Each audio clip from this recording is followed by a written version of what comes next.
My టీవీకి స్వాగతం. వార్తల ముందుగా ముఖ్యాంశాలు.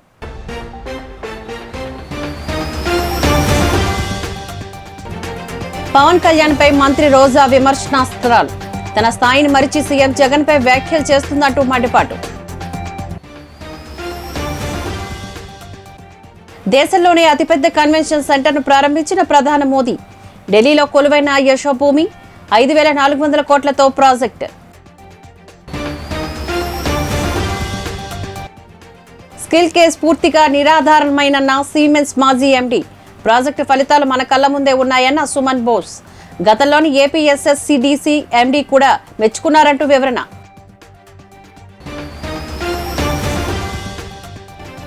నిజాం చెర విడిపించేందుకు ఎందరో అమరులయ్యారన్న కేంద్ర హోంమంత్రి అమిత్ షా. తెలంగాణ విమోచన దినోత్సవంలో పాల్గొన్న భాజపా అగ్రనేతలు. స్కిల్ డెవలప్మెంట్ స్కామ్ లోని చంద్రబాబు చేసిన అవినీతి మీద చర్చకు సీఎం జగన్ ను రమ్మని లోకేష్ పిలవడం హాస్యాస్పదంగా ఉందన్న మంత్రి అమర్నాథ్. అన్ని ఆధారాలు ఉన్నాయి కాబట్టే అరెస్ట్ అయ్యారంటూ వ్యాఖ్య. ప్రపంచంలోనే అతిపెద్ద కన్వెన్షన్ సెంటర్లలో ఒకటి, దేశంలోని అన్ని కన్వెన్షన్ సెంటర్ల కంటే చాలా పెద్దది. ఢిల్లీలోని 5,400 కోట్ల భారీ బడ్జెట్తోనే నిర్మించిన తొలి దశ ఇండియా ఇంటర్నేషనల్ కన్వెన్షన్ సెంటర్ను ప్రధాని నరేంద్ర మోదీ ప్రారంభించారు. దీనికే యశోభూమి అని నామకరణం చేశారు. అంతకుముందు యశోభూమి వరకు చేరుకునేందుకు గాను వీలుగా ఉద్దేశించిన ఢిల్లీ ఎయిర్పోర్టు మెట్రో రైల్ ఎక్స్టెన్షన్ను ప్రారంభించిన ప్రధాని అదే మెట్రోలో ద్వారకా స్టేషన్కు చేరుకున్నారు. ప్రతిష్టాత్మక కన్వెన్షన్ సెంటర్ను 73,000 చదరపు మీటర్ల విస్తీర్ణంలో నిర్మించారు. ప్రధాన ఆడిటోరియం సహా 15 కన్వెన్షన్ రూములు ఇక్కడ ఉన్నాయి. ఒక గ్రాండ్ బాల్ రూమ్, 13 సమావేశ మందిరాలు కూడా ఉన్నాయి. దీనికంటే ముందు రోజు యశోభూమిని ప్రధాని మెచ్చుకున్నారు. వ్యర్థ జలాల శుద్ధికి సంబంధించి గొప్ప ఆధునిక విధానం ఉందని, వర్షపు నీరు పొదుపునకు కూడా చర్యలు తీసుకున్న ఈ కాంప్లెక్స్ కు గ్రీన్ బిల్డింగ్ కౌన్సిల్ నుంచి ప్లాటినం సర్టిఫికేషన్ వచ్చినట్లుగా చెప్పారు. అంతకుముందు విశ్వకర్మ జయంతి సందర్భంగా చేతివృత్తి పనివారు ఆరాధ్య దైవం విశ్వకర్మ మహర్షికి ప్రధాని నివాళి అర్పించారు. పాదరక్షల కార్మికులతోని ముచ్చటించారు. उनकी समृद्धि बढ़ाने के लिए आज सरकार एक सहयोगी बनकर के आपके पास आई है।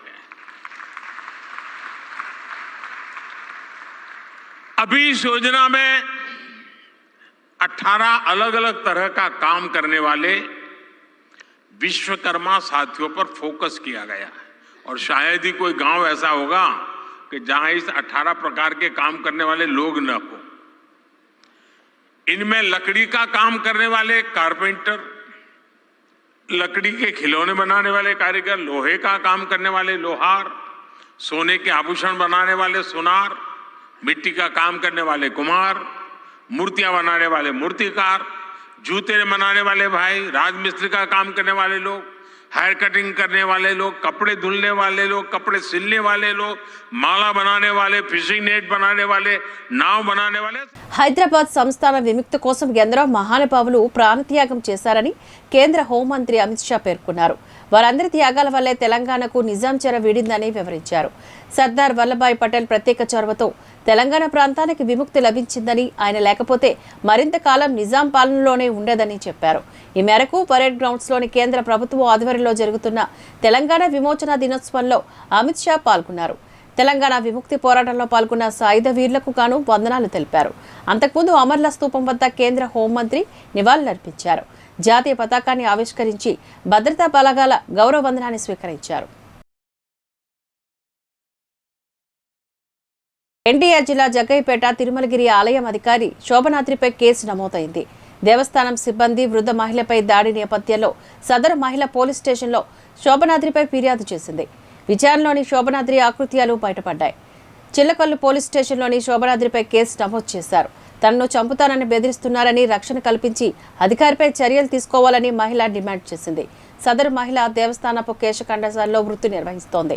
ఈవో కార్యాలయానికి ఆమెను పిలిపించి దాడికి పాల్పడినట్లుగా ఆమె ఫిర్యాదులోని పేర్కొన్నారు.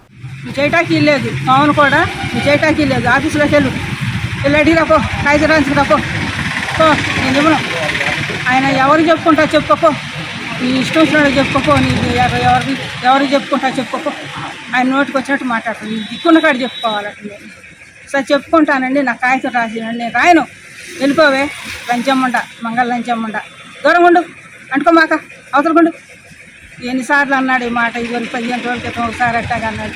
కుటుంబ కలహాలు ఏంటి దాని వెనకమాల కొంతమంది ఉండి అలా చెప్పించారు తప్పితే పాపం పుణ్యం ఏమీ తెలియదు అన్నది అందరికీ తెలిసిన విషయం. అది మా ఉద్యోగ బాధ్యత వరకు మేము చేస్తాం తప్పితే ఎట్లా అనేది మేము చెయ్యము, అవసరం కూడా మాకు ఉండదు. అబద్ధం చెబుతున్నాక సీసీ కెమెరాలు ఉన్నాయిగా, మాకు వాళ్ళకి ఏముంటుంది అసలు? ఆమె తల్లి వయసు కంటే పెద్ద ఆమె ఏముంటుంది? అవినీతి ఆరోపణల నేపథ్యంలో చంద్రబాబు అరెస్టు అయిన సంగతి అందరికీ తెలిసిందే. అయితే దీనిపైన సిమెన్స్ కంపెనీ మాజీ ఎండీ సుమన్ బోస్ ఆసక్తికర వ్యాఖ్యలు చేశారు. స్కిల్ డెవలప్మెంట్ కేసు నిరాధారమైనదని చెప్పారు. బిల్డ్ అప్డేట్ ట్రాన్స్ఫర్ అప్డేట్ పద్ధతిలోని ఈ ప్రాజెక్టు నడిచిందని, ఇప్పుడు ఆరోపిస్తున్న ఆరోపణలు అన్ని అబద్దాలేనని, అక్రమాలు జరిగాయనేది అబద్దమని అన్నారు. 2021 వరకు స్కిల్ డెవలప్మెంట్ ద్వారా 2.13 లక్షల మందికి గాను శిక్షణ ఇచ్చామని, అనంతరం 2021లోనే శిక్షణ కేంద్రాలు పూర్తిగా ఏపీ ప్రభుత్వానికి అప్పగించామని చెప్పారు. ఏపీ SSDCలలో ఏం జరిగిందో తనకు తెలియదని అన్నారు. ఇలా ఎందుకు జరిగిందన్నది పెద్ద మిస్టరీగా మారిందంటూ ఆయన ఆరోపించారు. It was a primarily agricultural state. Now, when you say industrial infrastructure, it is not about building roads and building corridors and building industrial lands. It's also about building the people who are going to work in that industry. You can't have an industrial infrastructure without people being ready in this state. And for an agricultural infrastructure state, this is an impossible task of impossibility. And that is what the vision of the state government was, which was told to us, based on which we did a market research, we found out the gaps, we aligned with the state government's industrial policy, and the entire scope of the project was decided. Based on this decision of the scope of the project, this project was designed to not just address the high end of the engineering skills, but also the mid-range and the low end of the skills. In the parlance of industry, it is called the white collar, blue collar, grey collar, and rust collar workforce. And that's the reason why there are Center of Excellences, there are Technical Skill Development Institutes, and so on and so forth. Established over 40 locations. Initially it was 36, it was extended without any change of any additional payment.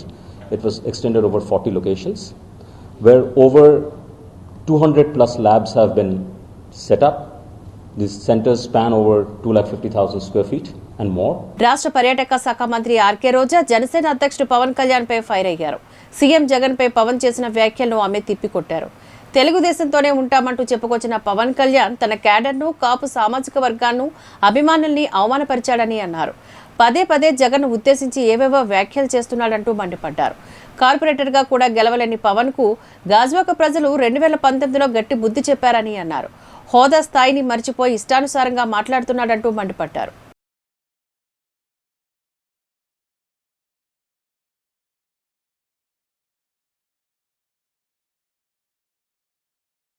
దక్షిణ కాశీగా పిలువబడుతున్న శ్రీకాళహస్తీశ్వర ఆలయంలోని దేశ ప్రధాని జన్మదిన వేడుకను ఘనంగా నిర్వహించారు.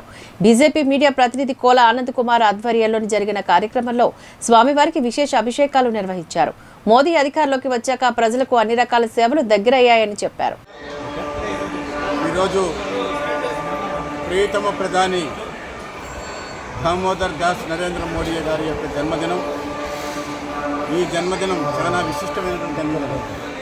ఎందుకంటే భారతదేశంలో ఉన్నటువంటి అన్ని ఆలయాల్లో, చిన్న చిన్న గుడుల్లో కూడా, వారి గ్రామాల్లో ఉన్నటువంటి వీధిలో ఉన్నటువంటి గుడుల్లో కూడా ఈరోజు కొన్ని కోట్లాది మంది. సింహాచల వరహాలక్ష్మి నరసింహస్వామి దేవస్థానపు కార్యనిర్వహణాధికారిగా ఎస్ శ్రీనివాసమూర్తి బాధ్యతలు స్వీకరించారు. ఇంతవరకు ఇక్కడ ఇన్ఛార్జ్ ఈవోగా పనిచేసిన త్రినాథ్ నుంచి ఆయన బాధ్యతలు స్వీకరించారు. ఈ మేరకు ఈవో శ్రీనివాసమూర్తికి ఘనంగా ఆలయ అధికారులు స్వాగతం పలికారు. ముందుగా ఆయన కపుస్తంభాన్ని ఆలింగనం చేసుకున్నారు. అనంతరం వేద పండితులు ఆశీర్వచనాలను వారికి అందజేశారు. ఈ కార్యక్రమంలోని దేవస్థానపు ట్రస్ట్ సభ్యులు, దేవాదాయ సిబ్బంది తదితరులు పాల్గొన్నారు.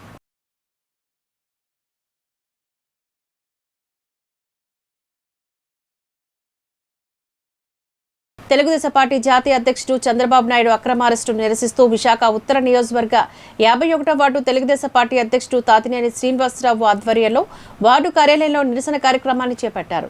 ఈ కార్యక్రమానికి గాను విశాఖ ఉత్తర నియోజకవర్గకు సంబంధించి పలువురు వార్డు కార్పొరేటర్లు, ఇన్ఛార్జ్ హాజరై మాజీ ముఖ్యమంత్రి చంద్రబాబు అక్రమ అరెస్టుకు సంఘీభావంగా సంతకాలు చేసి నిరసన వ్యక్తం చేశారు. ఈ సందర్భంగా పలువురు మాట్లాడుతూ రాష్ట్ర ప్రభుత్వం చంద్రబాబు నాయుడును అక్రమంగా అరెస్ట్ చేశారంటూ ఆరోపించారు. రాష్ట్రంలో ఏసీబీలో పట్టుబడ్డారు ఒక ఎంఆర్ఓ, ఒక ఆర్డీఓ, లంచం తీసుకుంటూ 25,000 లేకపోతే 1,00,000 రూపాయలు లంచం తీసుకుంటాను రెడ్ హ్యాండెడ్గా దొరికిన తర్వాతే అరెస్ట్ చేయడం జరుగుతుంది, మీ అందరికీ తెలుసు. కానీ ఈరోజు 300 కోట్ల రూపాయలు అవినీతి చేశారని అనడం, అసలు ఏ అకౌంట్లకి ఎవరేశారు, ఏ అకౌంట్లోకి వెళ్ళింది, అసలు చంద్రబాబు నాయుడు గారికి కానీ ఆయనకి సంబంధించిన వ్యక్తులకు కానీ పార్టీకి కానీ ఒక్క రూపాయి కూడా వచ్చినట్టు నువ్వేమో నిరూపించావా? ఏదో చంద్రబాబు నాయుడు గారిని అరెస్ట్ చేయాలి, ఎందుకంటే ఈరోజు రాష్ట్రం, దేశం, ప్రపంచం నలుమూలలా జగన్మోహన్ రెడ్డిని కొడితే గూగుల్లో మొట్టమొదటికి వచ్చేది accused 1 in CBI cases in some cases అని చెప్పి కనబడుతుంది. స్కిల్ డెవలప్మెంట్ స్కామ్లోని చంద్రబాబు నాయుడు చేసిన అవినీతి మీద చర్చకు రమ్మనమని సీఎం జగన్మోహన్ రెడ్డిని నారా లోకేష్ పిలవడం హాస్యాస్పదంగా ఉందని రాష్ట్ర పరిశ్రమల శాఖ మంత్రి గుడివాడ అమర్నాథ్ అన్నారు.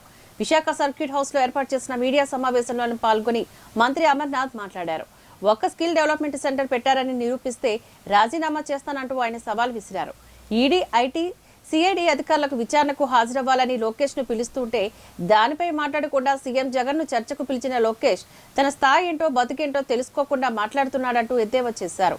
ఇక పవన్ కళ్యాణ్ నకిలీ కాపు అని, ఆయన ఏనాడు కాపు ఉద్యమాలకు సహకరించలేదంటూ మండిపడ్డారు. వంగవీటి హత్య, ముద్రగడపై వేధింపుల్లో చంద్రబాబు కుట్రను ప్రశ్నించలేదని, జనసేన కేడర్ను పవన్ కళ్యాణ్ జెండా కూలీలుగా మార్చాడని, టీడీపీలో జనసేన విలీనమే ములాఖత్ స్పష్టీకరించారు. వారికి లేఖలు రాయడం, నాకు ఏ సెక్షన్ కింద నాకు మీరు నోటీస్ ఇస్తున్నారు,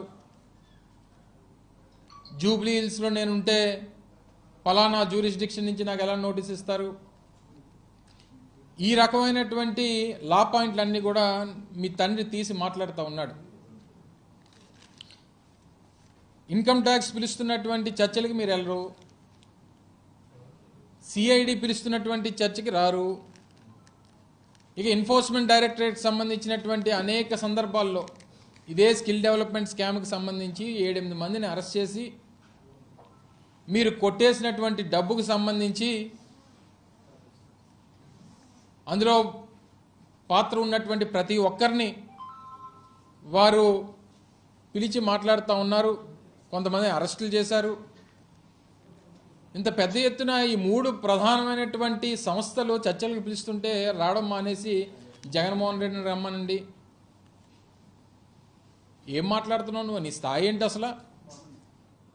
జిల్లా కలెక్టర్ పిలుపు మేరకు ఆర్కే బీచ్ లో నిర్వహించిన స్వచ్ఛ సర్వేక్షణ కార్యక్రమంలోని భాగంగా స్వచ్ఛ భారత్ను నిర్వహించారు. ఈ కార్యక్రమానికి గాను ముఖ్య అతిథిగా ఒలింపిక్ పతాక విజేత వెయిట్ లిఫ్టర్ కరణం మల్లేశ్వరి పాల్గొన్నారు. ఎన్ఎస్ఎస్ ప్రోగ్రాం ద్వారా సుమారు 100 మందికి పైగా బెహ్రా కళాశాల విద్యార్థులు పాల్గొని బీచ్ ను శుభ్రం చేశారు. ఈ సందర్భంగా బెహ్రా విద్యార్థులను collector Mallikarjuna, commissioner Saikanth Varma, Karanam Malleswari, mayor Harivenkata కుమార్లు అభినందించారు. ఈ కార్యక్రమంలోని Kameswararao, PD Amar, NSS volunteers తదితరులు పాల్గొన్నారు. టాప్ ఇంపాక్ట్ క్రియేటివ్ అవార్డు 2022లో మనం జాతీయ స్థాయిలో అందుకున్నాము. దానికి తగ్గట్టుగా ఈ ఇయర్ కూడా మనం టాప్ ఇంపాక్ట్ క్రియేటివ్ అవార్డు దక్కించుకోవడానికి ఈ కార్యక్రమం ద్వారా మనము జాతీయ స్థాయిలో 2023లో ఈ అవార్డు పొందడానికి మీ అందరి సహకారంతో చేయాలనే ముఖ్య ఉద్దేశంతో ఈరోజు ఈ కార్యక్రమాన్ని నిర్వహించడం జరిగింది. ఎన్జిఓస్ అందరూ కూడా ఈ ఎకో వైజాగ్ కాన్సెప్ట్కి సహకరించాల్సిన అవసరం ఉంది. సో ఇది మన సిటీ, మనం శుభ్రంగా ఉంచుకోవాల్సిన బాధ్యత మన మీదే ఉంది. కాబట్టి ఎకో వైజాగ్ అనే కాన్సెప్ట్ని ముందుకు తీసుకెళ్లే క్రమంలో ఈరోజు మనం ఇండియన్ స్వచ్ఛతా లీగ్ 2Gలో ప్రోగ్రాంలో ఈరోజు మనం ఒక 4 ప్లేసుల్లో కూడా క్లీన్ డ్రైవ్ టేకప్ చేయడం జరిగింది. ఎంతో ప్రియమైన 4 కేంద్రాల్లో ఈరోజు ఈ మెగా క్లీనప్ డ్రైవ్స్ని ఏర్పాటు చేయడం జరిగింది. ఇందులో భాగంగా ముందు ఓషన్ క్లీనప్ డ్రైవ్లో భాగంగా మార్నింగ్ స్నార్కెలింగ్ ఒక సెషన్ చేశారు రిషికొండ బీచ్లో. వేరిన్ సముద్రంలో ఉన్నటువంటి ప్లాస్టిక్ని కానీ ఇతర వ్యర్థ పదార్థాలని కూడా కలెక్ట్ చేయడం జరిగింది. వినాయక చవితి సందర్భంగా diamond park walkers friends association సంయుక్త ఆధ్వర్యంలోని విశాఖ నగరంలో మట్టి వినాయకుడు ప్రతిమలు ఉచితంగా పంపిణీ చేశారు. డైమండ్ పార్క్లోని వాకర్స్ అందరికీ ప్రతిమలు పంపిణీ చేసి మట్టి వినాయకుడిని పూజిద్దాం, పర్యావరణాన్ని కాపాడుకుందామనే నినాదంతో ముందుకు రావడం పట్ల పలువురు అభినందనలు తెలిపారు. కాలుష్యం పెరుగుతున్న సమయంలోని పర్యావరణ పరిరక్షణ కోసం అందరూ ముందుకు రావాలంటూ పిలుపునిచ్చారు. అధిక సంఖ్యలో మహిళలు పాల్గొని వినాయక ప్రతిమలు ఉచితంగా పొందారు. కార్యక్రమంలోని diamond park walkers friends association సభ్యులు, వాసు కన్నా, దేవా, రామ్జీ తదితరులు పాల్గొన్నారు. అడ్మిట్ చేయబడినప్పుడు ఇక్కడికి వచ్చి వాళ్ళ హెల్త్ని హ్యాపీగా చేసుకుంటూ యోగా చేస్తున్నారు, లాఫింగ్ చేస్తున్నారు, అదేవిధంగా హ్యాపీగా ఉంటున్నారు. కాబట్టి ఈ ప్రోగ్రాన్ని కంటిన్యూ చేసాం. ఇక ముందు కూడాను ఇంకా ఎన్నో సంవత్సరాల ప్రకారంగా ఈ ప్రోగ్రాన్ని ఇంకా చేస్తూ ఇంకా మంచి మంచి రిజల్ట్స్ తెప్పించాలని మాకు ఈ క్లబ్ ద్వారా నుంచి రిక్వెస్ట్ చేసాం. అదేవిధంగా మా క్లబ్లో ఉన్న ప్రతి మెంబరును దీనికి బ్యాక్ బోన్గా నిలబడి ఈ బ్యాండర్ని మరికొంచెం ముందుకు తీసుకెళ్ళడానికి ప్రయత్నిస్తూ ఉన్నాం. అలాగే ఐనూస్ వాళ్ళు ధన్యవాదాలు చెప్తున్నామండి ప్రతి ఒక్కరికి పేరు పేరున. ఈ కవరేజ్ అనేది పూర్తిగా చేసి మా యొక్క పార్టిసిపేషన్లోని ఈ బొమ్మ పంపకాలను నెక్స్ట్ ఈ ప్రతిమతో పాటు ఈ బుక్స్ కూడా పంపడంలో కూడాను మేము సక్సెస్ అయ్యామనుకుంటున్నాం. మాజీ ముఖ్యమంత్రి తెలుగుదేశం పార్టీ జాతీయ అధ్యక్షుడు నారా చంద్రబాబు నాయుడు అక్రమ అరెస్టును నిరసిస్తూ విశాఖ ఉత్తర నియోజకవర్గ 54వ తెలుగుదేశం ఇన్ఛార్జ్ కార్తీక్ ఆధ్వర్యంలో భారీ కాగడాల ప్రదర్శన నిర్వహించారు. ఈ కాగడాల ప్రదర్శనకు గాను ఉత్తర నియోజకవర్గానికి చెందిన పలువురు తెలుగుదేశం పార్టీ అధ్యక్షులు, కార్యదర్శులు తరలివచ్చి తమ నిరసనను తెలియజేశారు. ఈ కార్యక్రమానికి గాను ముఖ్య అతిథిగా విశాఖ ఉత్తర నియోజకవర్గపు తెలుగుదేశం పార్టీ ఇన్ఛార్జ్ చిక్కాల విజయబాబు హాజరై ఐటీఐ జంక్షన్ వద్ద గల తెలుగుదేశం పార్టీ వ్యవస్థాపకుడు ఎన్టీ రామారావు విగ్రహానికి పూలమాల వేసి నిరసన కార్యక్రమాన్ని కొనసాగించారు. ఈ సందర్భంగా ఆయన మాట్లాడుతూ జగన్మోహన్ రెడ్డి ప్రభుత్వంలో ప్రజాస్వామ్యం కూనీ అయిందంటూ ఆవేదన వెల్లబుచ్చారు. పరిపాలించమని ప్రజలు పట్టం కడితే ప్రజాస్వామ్యానికి పాత్ర వేస్తూ అధికారులు పార్టీ కార్యకర్తలుగా మార్చి కక్ష సాధింపుల చర్యలకు దిగుతున్నాడంటూ ఆయన ఆరోపించారు. త్వరలోనే ఈ రాక్షస పాలన నుంచి ప్రజలను విముక్తి చేస్తామంటూ ధీమా వ్యక్తం చేశారు. సైకో ముఖ్యమంత్రికి బుద్ధి చెప్పాలని రాష్ట్ర వ్యాప్తంగా అనేక కార్యక్రమాలు, నిరసన కార్యక్రమాలు, రిలే నిరాహార దీక్షలు చేయడం జరుగుతుంది. అలాగే ప్రపంచంలో దేశాల్లో ఉన్న మన తెలుగు వారు, అలాగే ఇతర రాష్ట్రాల్లో ఉన్న తెలుగు వారు అందరూ ఈ కార్యక్రమం జయప్రదం చేస్తున్నారు. కరెక్ట్గా మీరు అందరూ చూస్తున్నారు. గత వారం రోజుల నుంచి, కింద శనివారం నుంచి మన జాతీయ అధ్యక్షులు శ్రీ నారా చంద్రబాబు నాయుడు గారిని అక్రమంగా అరెస్ట్ చేసిన దృశ్యం మీరు అందరూ చూశారు. ఈరోజు మన సైకో సీఎం జగన్మోహన్ రెడ్డి గారు ఆయన జైల్లో ఉన్నారని చెప్పి మచ్చలేని చంద్రుడు శ్రీ నారా చంద్రబాబు నాయుడు గారిని ఈరోజు అక్రమంగా అరెస్ట్ చేసి రిమాండ్కి పంపించడం మీరు అందరూ చూశారు. ఇది చాలా హాస్యాస్పదం. ఎందుకంటే జగన్మోహన్ రెడ్డి గారి తండ్రి రాజశేఖర రెడ్డి గారు కూడా గతంలో ఉన్నప్పుడు ఎన్నో కేసులు వేశారు ఆయన మీద. ఈ రోజు కూడా ప్రూవ్ చేయలేపారు. ఈరోజు జగన్మోహన్ రెడ్డి గారు ఏం చేస్తున్నారంటే, నేను జైల్లో ఉన్నాను, అందుకనే ఆంధ్రప్రదేశ్లో ఉన్న ప్రతి రాజకీయ నాయకులు చంద్రబాబు నాయుడు గారు రావుని, పవన్ కళ్యాణ్ గారు రావుని అందరూ జైల్లో ఉండాలని చెప్పి ఒక బురద ఆయన మీద జల్లాలని చెప్పి ఈరోజు సైకో ముఖ్యమంత్రి గారు చేస్తున్నారు. మానవ సేవే మాధవ సేవ స్వచ్ఛంద సంస్థ ఆధ్వర్యంలో మాధవధార 48వ బస్టాప్ వద్ద మట్టి వినాయక విగ్రహాల పంపిణీ కార్యక్రమాన్ని చేపట్టారు. ఈ కార్యక్రమానికి ముఖ్య అతిథిగా జీవీఎంసీ 5వ జోన్ కమిషనర్ కృష్ణ హాజరై సభ్యులను అభినందించారు. కొన్ని సంవత్సరాలుగా సేవా కార్యక్రమాలు చేస్తున్న మానవ సేవే మాధవ సేవ స్వచ్ఛంద సంస్థ ఆధ్వర్యంలోని పర్యావరణ పరిరక్షణ ప్రధానమనే అంశంపై అనేక అవగాహన కార్యక్రమాలు నిర్వహించారు. ఇందులో భాగంగా మట్టి వినాయకుని పూజిద్దాం, పర్యావరణాన్ని కాపాడుదామనే నినాదంతో వేల సంఖ్యలో మట్టి వినాయక ప్రతిమలను స్థానికులకు అందజేసినట్లుగా నిర్వాహకులు తెలిపారు. అసోసియేషన్ సంఘ మొత్తం అందరూ పత్రిక విలేకరులు అందరూ ఇచ్చేశారు. వాళ్ళకి కూడా మనస్కారం ధన్యవాదాలు తెలుపుకుంటున్నాం. మెయిన్ కాన్సెప్ట్ అండి, మన పర్యావరణం మనం కాపాడాలంటే అది మన చేతిలోనే ఉందండి. ఆ విధంగా మన పర్యావరణం కాపాడుకోవాలంటే అందరికీ ముందుగా వినాయక చవితి శుభాకాంక్షలు. ఈరోజు మాధవధారలో మానవ సేవ స్వచ్ఛంద సంస్థ ఆర్గనైజ్ చేయగా మనకి మట్టి వినాయకులందరికీ కూడా పంపిణీ చేయడం జరిగింది. జీవీఎంసీ తరఫునే కాకుండా ఇలాగ స్వచ్ఛంద సంస్థలన్నీ కూడా మనకి ఈకో ఫ్రెండ్లీ మట్టి వినాయకుల్ని ప్రజలందరికీ కూడా పంపిణీ చేసి తద్వారా ప్రకృతిని పరిరక్షించుకోవడం ప్రజలందరిగా మన అందరి బాధ్యత. జీవీఎంసీ తరఫున కూడా మనము ఈ కాలంలో ఈకో వైద్యక్ అనే క్యాంపెయిన్ని చేసి బీచ్ క్లీనింగ్ కానీ, శానిటేషన్ కానీ మొత్తాన్ని కూడా పర్యావరణ పరిశుభ్రతే ప్రధాన ధ్యేయంగా చేస్తున్నాము. జాతీయ స్థాయిలో క్రీడల నిర్వహణ విశాఖకే సాధ్యమంటూ ఎమ్మెల్యే తిప్పల్ నాగిరెడ్డి అన్నారు. ఎంతో మంది క్రీడాకారులు ఈ ప్రాంతం నుంచి దేశ విదేశాల్లో తమ ప్రతిభా పాఠవాలను ప్రదర్శించి ఔరా అనిపించారంటూ కొనియాడారు. ఏపీ కెన్యూరా కరాటే అసోసియేషన్ ఆధ్వర్యంలోని గాజ్వాక అగ్నికుల క్షత్రియ కళ్యాణ మండపంలోని 15 రాష్ట్ర స్థాయి కరాటే ఛాంపియన్షిప్ను ఆయన ముఖ్య అతిథిగా పాల్గొని ప్రారంభించారు. ఈ సందర్భంగా మాట్లాడుతూ చిన్న వయసు నుంచే పిల్లల్లో ఆటలపై ఆసక్తిని పెంపొందించడం గొప్ప విషయమని అన్నారు. అసోసియేషన్ రాష్ట్ర అధ్యక్షుడు సుమన్ కోరాడ ఈ సందర్భంగా మాట్లాడుతూ 11 జిల్లాల నుంచి 550 మంది క్రీడాకారులు పాల్గొన్నట్లుగా తెలిపారు. గత 10 ఏళ్లుగా గ్రామ స్థాయి నుంచి జాతీయ స్థాయి వరకు అనేక ఈవెంట్లు నిర్వహిస్తున్నట్లుగా చెప్పుకొచ్చారు. ఈ కార్యక్రమంలోని మాజీ ఎమ్మెల్యే సిహెచ్ వెంకటరామయ్య, కార్పొరేటర్ తిప్పల వంశీరెడ్డి, ధర్మాల శ్రీనివాస్, చీఫ్ ఆర్గనైజర్ ధనుంజయ, ప్రధాన కార్యదర్శి ఢిల్లీశ్వరరావు, మోదీ నాయుడు, శివప్రసాద్, ఉమామహేష్, ఆనంద్ బాలు, హైదర్ అలీ తదితరులు పాల్గొన్నారు. కుమితే అనే 2 కేటగిరీల్లో పిల్లలు పార్టిసిపేట్ జరుగుతుంది. ఈ యొక్క పిల్లలందరూ కూడా sub junior, mini sub junior, cadet, junior, senior అనే ఒక వివిధ ఏజ్ కేటగిరీలో బెల్ట్ ఆధారంగా మరియు బరువు ఆధారంగా ఈ యొక్క పోటీలను నిర్వహించడం జరుగుతుంది. ఈ యొక్క రాష్ట్రస్థాయి కరాటే పోటీలలో గెలుపొందిన విద్యార్థులందరూ కూడా రానున్న రోజుల్లో జరగబో జాతీయ స్థాయి పోటీలు, కేరళలో జరగబోయే జాతీయ స్థాయి పోటీల్లో ఆ విద్యార్థులందరూ పాల్గొనబోతున్నారు. ప్రతి చిన్న స్కూలు, పెద్ద స్కూలు, కాలేజీలు అన్నింటినీ కూడా తెచ్చేసారు.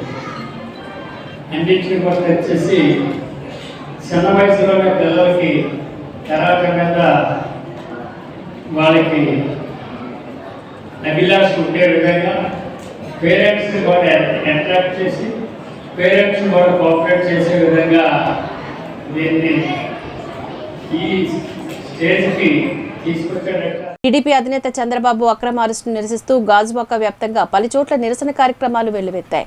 52వ వార్డు చిన్నగంటెడ కూలల్లో 100 మీటర్ల పొడవాటి నల్ల జెండాను పట్టుకొని నినాదాలు చేశారు. వార్డు అధ్యక్షుడు వడ్లపూడి పూర్ణచంద్రరావు ఈ సందర్భంగా మాట్లాడారు. ఇటువంటి దుర్మార్గమైన పాలన ఎన్నడూ చూడలేదని వాపోయారు. సీఎం జగన్ ఒక ఛాన్స్ అంటూ ప్రజల నుంచి ఓటు వేయించుకొని తీరా గెలిచాక రాష్ట్రాన్ని సర్వనాశనం చేశాడంటూ ఆయన ఆరోపించారు. చంద్రబాబు ఎటువంటి అవినీతికి పాల్పడలేదంటానికి దేశవ్యాప్తంగా ఆయనకు లభిస్తున్న సంఘీభావమే తెలియజేస్తుందని చెప్పారు.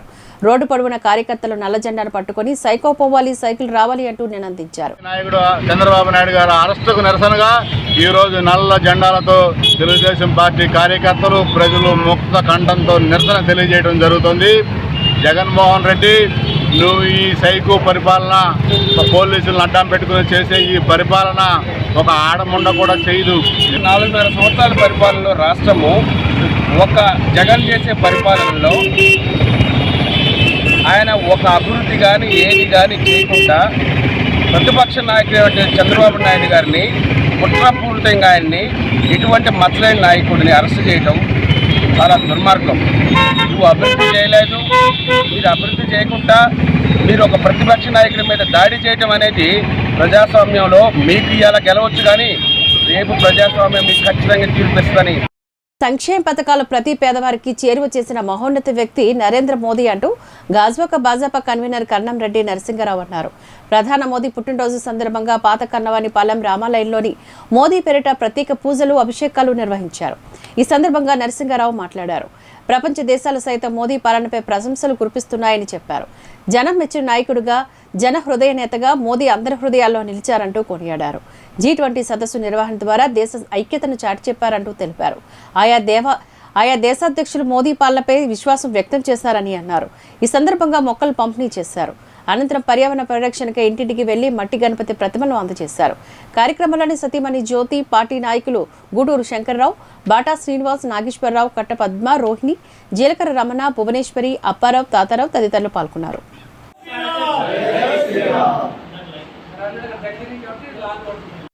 ఈరోజు మన ప్రియతమ భారతదేశ ప్రధానమంత్రి వర్యులు శ్రీ నరేంద్ర మోదీ గారి జన్మదిన సందర్భంగా మా పార్టీ పెద్దల ఆదేశాల మేరకు గాజువాక అసెంబ్లీ నియోజకవర్గం 72వ వార్డు పాత కన్నవరం రామాలయంలో భారతీయ జనతా పార్టీ నాయకులు, కార్యకర్తలు, వివిధ స్వచ్ఛంద సంస్థ నాయకులు, గ్రామ పెద్దలు అందరూ కలిసి దేశ ప్రధాని శ్రీ నరేంద్ర మోదీ గారి పేరు మీద అర్చన, ప్రత్యేక పూజ నిర్వహించడం జరిగింది. ఎందుకంటే ఈరోజు ప్రపంచవ్యాప్తంగా భారతదేశానికి ఒక ఖ్యాతిని తీసుకొచ్చి అన్ని రంగాల్లోనూ అభివృద్ధి చేస్తూ ఆర్థికంగా కూడా 10వ స్థానంలో ఉన్నటువంటి భారతదేశాన్ని ఈరోజు 5వ స్థానాన్ని తీసుకొచ్చారు. ఆయన నిండు నూరేళ్ళు ఆరోగ్యంగా ఉండి మరో 2 సార్లు దేశానికి ప్రధానమంత్రి అయితే ఖచ్చితంగా రాబోయే 5 సంవత్సరాల్లో ఆర్థికంగా ప్రపంచంలో 3వ స్థానంలోకి. రాష్ట్రాన్ని 5గురు రాబందులు పీకు తింటున్నారంటూ జీవీఎంసీ 22వ కార్పొరేటర్ సంచలన వ్యాఖ్యలు చేశారు. విశాఖలో ఓ ప్రైవేట్ హోటల్లోని చోడవరం నియోజకవర్గ ఇన్ఛార్జ్ PVNS రాజు, విశాఖ ఉత్తర నియోజకవర్గ ఇన్ఛార్జ్ పసుపులేటి ఉషాకిరణ్తో కలిసి ఏర్పాటు చేసిన మీడియా సమావేశంలోని పీతల మూర్తి యాదవ్ మాట్లాడారు. రాష్ట్ర పురోభివృద్ధికి టీడీపీతో కలిసి ఎన్నికలకు వెళ్లేందుకు గాను పవన్ కళ్యాణ్ తీసుకున్న నిర్ణయాన్ని స్వాగతిస్తున్నామని చెప్పారు. మంత్రి అమర్నాథ్ జగన్ మెప్పు కోసం పవన్ కళ్యాణ్ దూషించడమే పనిగా పెట్టుకున్నారని, పవన్ కళ్యాణ్ నకిలీ కాపు అంటూ మంత్రి అమర్నాథ్ చేసిన వ్యాఖ్యలను ఖండించారు. మంత్రి అమర్నాథ్ తన స్థాయి మరిచి ఇలాంటి వ్యాఖ్యలు చేయడం సబబు కాదంటూ హితవు పలికారు. మంత్రి అమర్నాథ్ సచివాలయంలో కన్నా సర్కిట్ హౌస్లోనే ఎక్కువగా గడుపుతున్నారంటూ ఎద్దేవా చేశారు. ఇప్పటికైనా పరిశ్రమల శాఖ మంత్రిగా రాష్ట్ర ప్రజలకు ఏం చేశారో తెలియజెప్పాలని, రాష్ట్ర ప్రజలకు శ్వేతపత్రం విడుదల చేయాలని ఆయన డిమాండ్ చేశారు. అభివృద్ధి కోసం ప్రయత్నం చేయాలి, లేదంటే నోరు మూసుకుని కామ్గా కూర్చోవాలి తప్పించి నువ్వు కేవలం జగన్మోహన్ రెడ్డి గారి దగ్గర మార్కులు కొట్టేయడం కోసం కాపు జాతి యావత్తుని కూడా ప్రతిసారి కూడా విమర్శించడం అనేది మరి నీ యొక్క అవివేకాన్ని తెలియజేస్తుందని. పవన్ కళ్యాణ్ గారి కాపు సామాజిక వర్గం అని మరి జనసేన పార్టీ అడుగుతూ ఉంది. గుడివాడ గురునాథరావు గారు కాపు వేరు, గుడివాడ అమర్ కాపు వేరా? గుడివాడ నాగమణి గారు కాపు వేరు, గుడివాడ అమర్ కాపు వేరా? గుడివాడ గురునాథరావు గారు కాంగ్రెస్ కాపు అయితే గుడివాడ అమర్ ఇవాళ జగన్ రెడ్డి కాపా? గుడివాడ నాగమణి గారు తెలుగుదేశం పార్టీ కాపు అయితే ఇవాళ గుడివాడ అమర్ది వైసీపీ కాపా? ఏంటి మాట్లాడేది? Glam fashion week 2023 fashion show అందరినీ ఆకట్టుకుంది. వివిధ రకాల సరికొత్త డిజైన్స్లో తయారు చేసిన డ్రెస్లను ధరించి ర్యాప్ ప్యాక్ చేశారు. మోడల్స్గా కొందరు ధరించిన డ్రెస్సులు ప్రత్యేక ఆకర్షణగా నిలిచాయి. ఫ్యాషన్ షోలో 4 కేటగిరీలో ఆడిషన్స్ నిర్వహించి గ్రూమింగ్ చేపట్టి అక్టోబర్లో ఫ్యాషన్ వీక్ ఫైనల్స్ నిర్వహిస్తామంటూ గ్లామ్ ఫ్యాషన్స్ నిర్వాహకులు సంతోష్, రూప మీడియాకు తెలిపారు. బిగ్ బాస్ ఫేమ్ వాసంతి రాజులు న్యాయ నిర్ణేతలుగా పాల్గొన్నారు.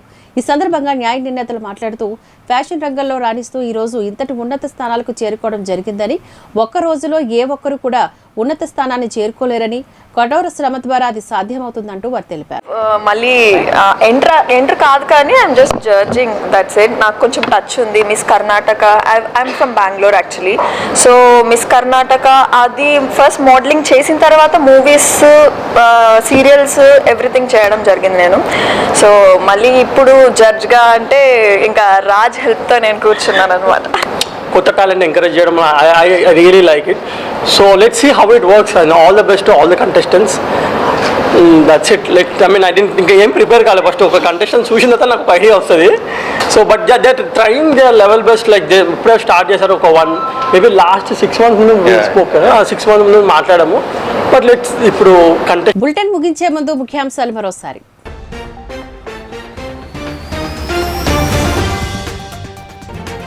పవన్ కళ్యాణ్ పై మంత్రి రోజా విమర్శనాస్త్రాలు. తన స్థాయిని మరిచి సీఎం జగన్ పై వ్యాఖ్యలు చేస్తుందంటూ మండిపాటు. దేశంలోనే అతిపెద్ద కన్వెన్షన్ సెంటర్ను ప్రారంభించిన ప్రధాని మోదీ. ఢిల్లీలో కొలువైన యశోభూమి 5,400 కోట్లతో ప్రాజెక్ట్. స్కిల్ కేస్ పూర్తిగా నిరాధారమైనన్న సిమెన్స్ మాజీ ఎండీ. ప్రాజెక్టు ఫలితాలు మన కళ్ల ముందే ఉన్నాయన్న సుమన్ బోస్. గతంలోని ఏపీఎస్ఎస్సిడిసి ఎండీ కూడా మెచ్చుకున్నారంటూ వివరణ.